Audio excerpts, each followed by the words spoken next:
1169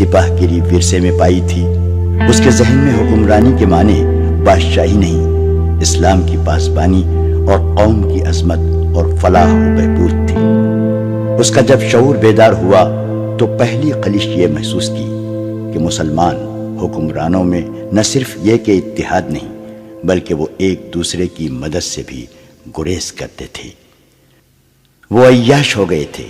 شراب اور عورت نے جہاں ان کی زندگی رنگین بنا رکھی تھی، وہاں عالم اسلام اور خدا کے اس عظیم مذہب کا مستقبل تاریک ہو گیا تھا۔ ان امیروں، ان کے وزیروں اور مشیروں کے حرم غیر مسلم لڑکیوں سے بھرے ہوئے تھے۔ زیادہ تر لڑکیاں یہودی اور عیسائی تھیں جنہیں خاص تربیت دے کر ان حرموں میں داخل کیا گیا تھا۔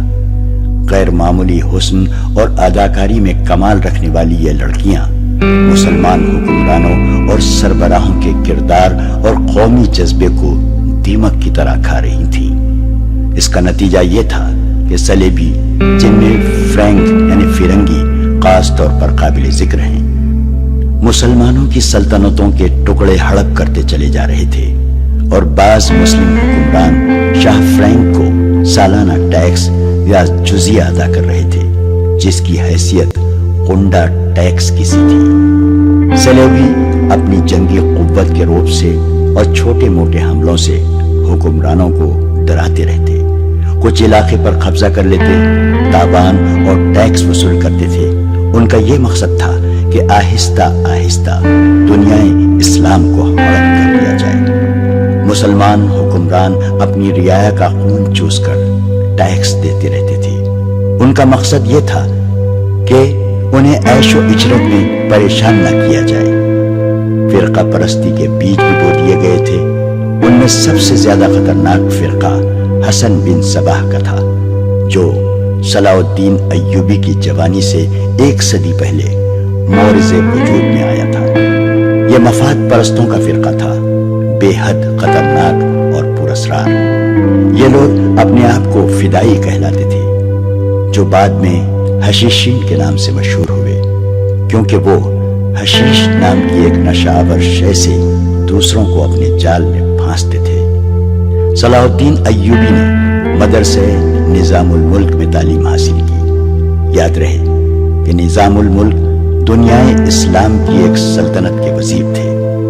یہ مدرسہ انہوں نے قائم کیا تھا، جس میں اسلامی تعلیم دی جاتی اور بچوں کو اسلامی نظریات اور تاریخ سے بہرور کیا جاتا۔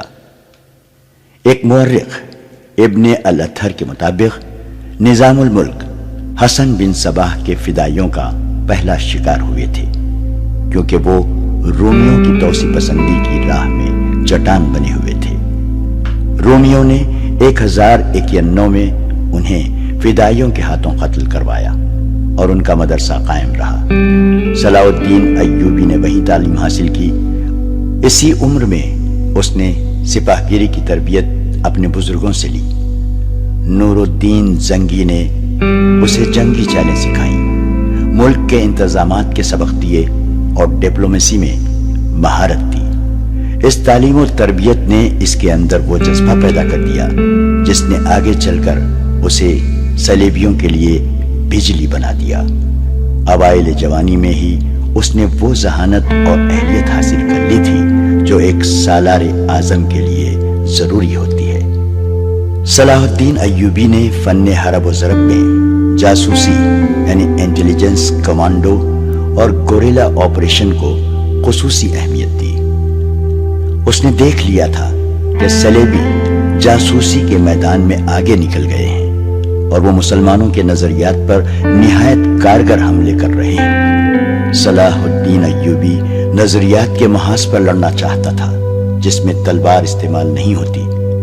اس کہانی میں آگے چل کر آپ دیکھیں گے کہ اس کی تلوار کا بار تو گہرا ہوتا ہی تھا، اس کی محبت کا بار اس سے کہیں زیادہ وار کرتا تھا۔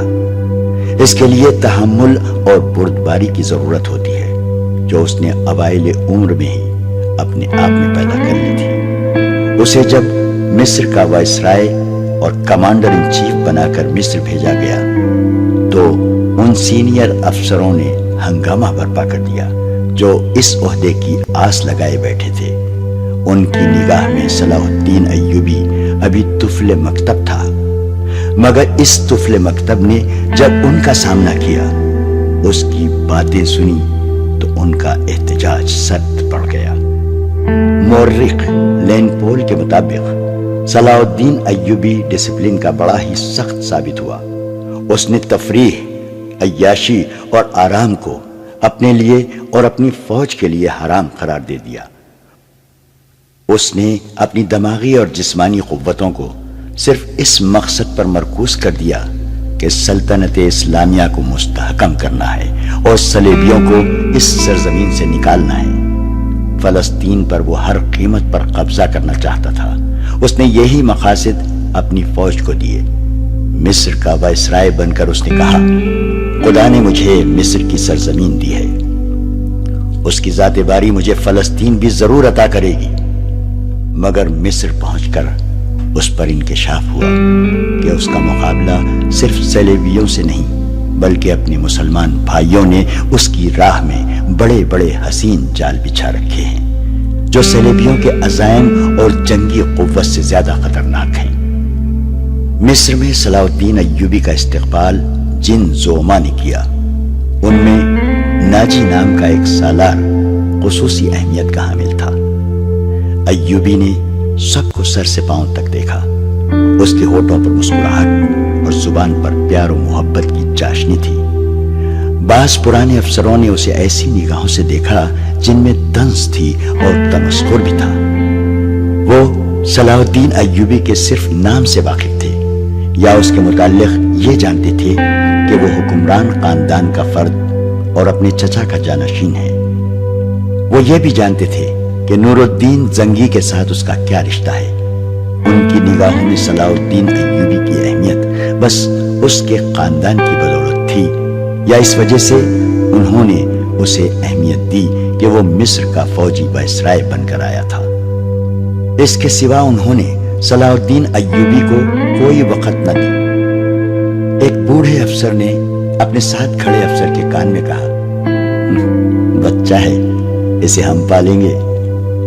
مورخ اور اس وقت کے واقعہ نگار یہ نہیں بتا سکتے کہ صلاح الدین ایوبی نے ان لوگوں کی نظریں بھانپ لی تھی یا نہیں۔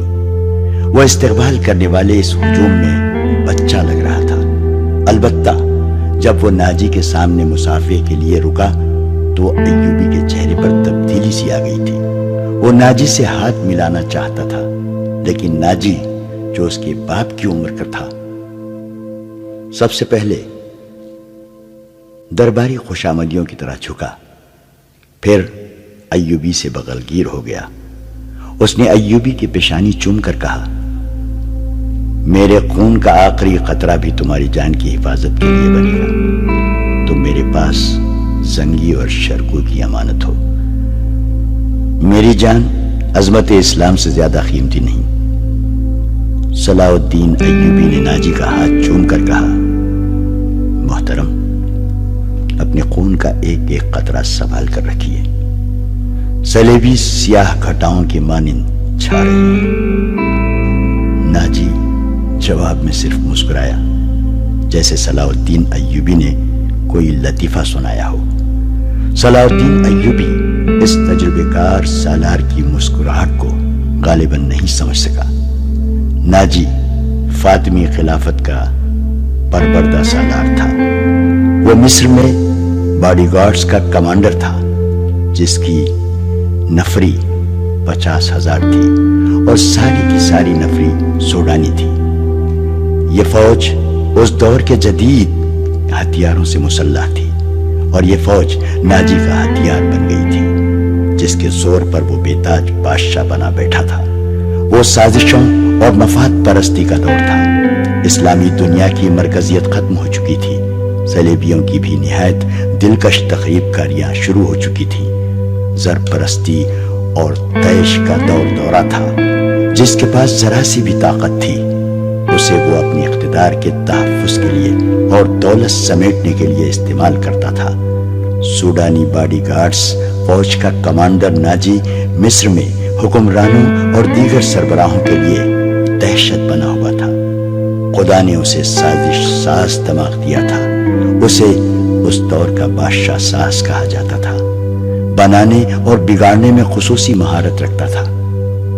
اس نے صلاح الدین ایوبی کو دیکھا تو اس کے چہرے پر بالکل اسی طرح مسکراہٹ آ گئی جس طرح کمزور سی بھیڑ کو دیکھ کر بھیڑیے کے دانت نکل آتے ہیں. ایوبی اس زہر خند کو نہ سمجھ سکا. اس کے لیے سب سے زیادہ اہم آدمی ناجی ہی تھا, کیونکہ وہ 50,000 باڈی گارڈز کا کمانڈر تھا اور صلاح الدین کو اس فوج کی ضرورت تھی.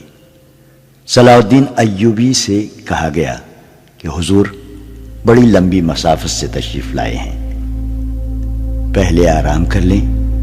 تو اس نے کہا, میرے سر پر جو دستار رکھ دی گئی ہے میں اس کے اہل نہ تھا.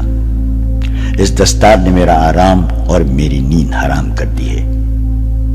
کیا آپ حضرات مجھے اس چھت کے نیچے نہیں لے چلیں گے جہاں میرے فرائض میرا انتظار کر رہے ہیں؟ کیا حضور کام سے پہلے دام پسند نہیں فرمائیں گے؟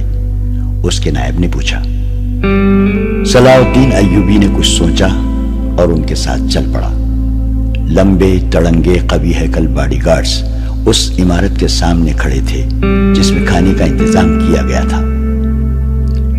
ایوبی نے ان گارڈز کے ہتھیار دیکھے تو اس کے چہرے پر رونق آ گئی, مگر یہ رونق دروازے میں قدم رکھتے ہی غائب ہو گئی.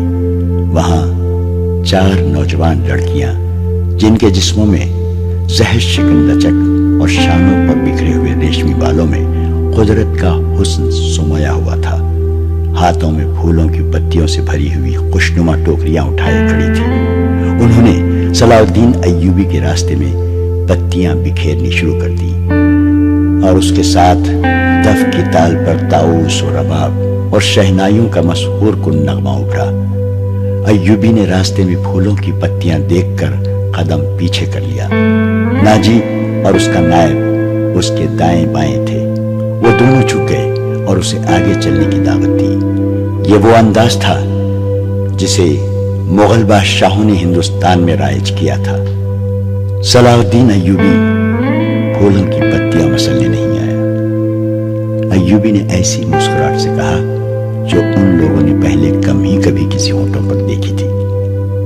ہم حضور کے راستے میں آسمان سے تارے بھی نوچ کر بچھا سکتے ہیں. ناجی نے کہا, اگر میری راہ میں کچھ بچھانا چاہتے ہو تو وہ ایک ہی چیز ہے جو میرے دل کو بھاتی ہے. صلاح الدین ایوبی نے کہا, آپ حکم دیں. نائب نے کہا, وہ کون سی چیز ہے جو حضور کے دل کو بہلاتی ہے؟ صلیبیوں کی لاشیں.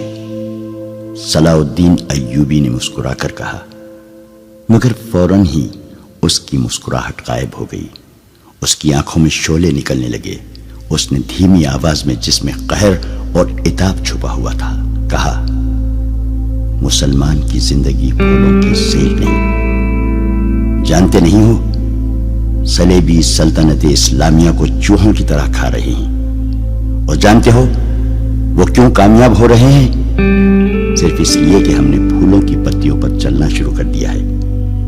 ہم نے اپنی بچیوں کو ننگا کر کے ان کی عصمتیں رون ڈالی ہیں. میری نظریں فلسطین پر لگی ہوئی ہیں. تم میری راہ میں پھول بچھا کر مصر سے بھی اسلام کا پرچم اتروا دینا چاہتے ہو؟ اس نے سب کو ایک نظر دیکھا اور دبدبی سے کہا, اٹھا لو یہ پھول, اٹھا لو یہ میرے راستے سے. میں نے ان پر قدم رکھا تو میری روح کانٹوں سے چھلنی ہو جائے گی. ہٹا دو لڑکیوں کو میرے راستے سے. کہیں ایسا نہ ہو کہ میری تلوار ان کے اتنے دلکش سنہرے بالوں میں الجھ کر بیکار ہو جائے. حضور کی جاہ وہ حشمت, مجھے حضور نہ کہو. صلاح الدین ایوبی نے بولنے والے کو یوں ٹوک دیا جیسے تلوار سے کسی کافر کی گردن کاٹ دی ہو. اس نے کہا, حضور وہ تھے جن کا تم کلمہ پڑھتے ہو اور جن کا میں غلام بے دام ہوں.